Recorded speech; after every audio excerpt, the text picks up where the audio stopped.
Another way of putting this is in this short but catchy phrase: God has come to comfort the afflicted, but to afflict the comfortable. God has come to comfort the afflicted, but to afflict the comfortable. Another circumstance in which a person that's in mortal sin, his conscience can be stung, could be that of a homily, in which the priest gets up and he gives a very powerful homily, say for example against those living in free union.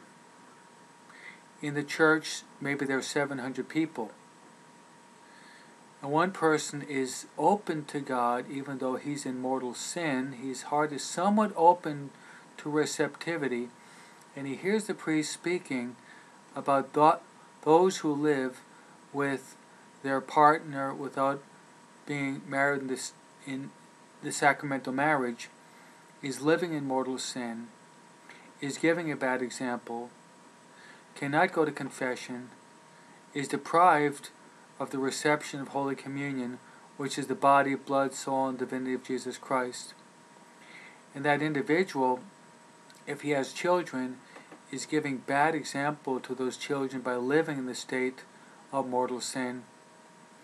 Worse yet, if that individual dies in the state of mortal sin, having lived with his companion, then he is deprived of the beatific vision of God and will be cast into hell because of living this lifestyle.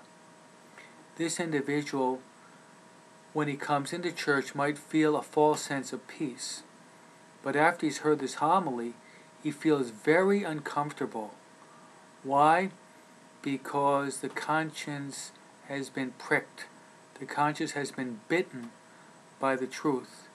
So he leaves church and he's not comfortable with himself anymore. When he arrives at home, in the quiet of his room, he starts to reflect upon this, and he recognizes that this sadness is because of his mortal sin and the fact that he is rejecting God by living with his partner, by cohabitating. And because of this, he sets up an appointment with the priest and asks, "What can I do, Father, to have my marriage blessed?" In 6 months, this young man is married in the church, and he's moved from mortal sin to the state of grace. And it was because of the homily of the priest that was able to touch the conscience of this person, and he reflected upon it and recognized that his state of soul was bad because of his mortal sin. So God can use preachings and homilies and retreats in the application of this great rule.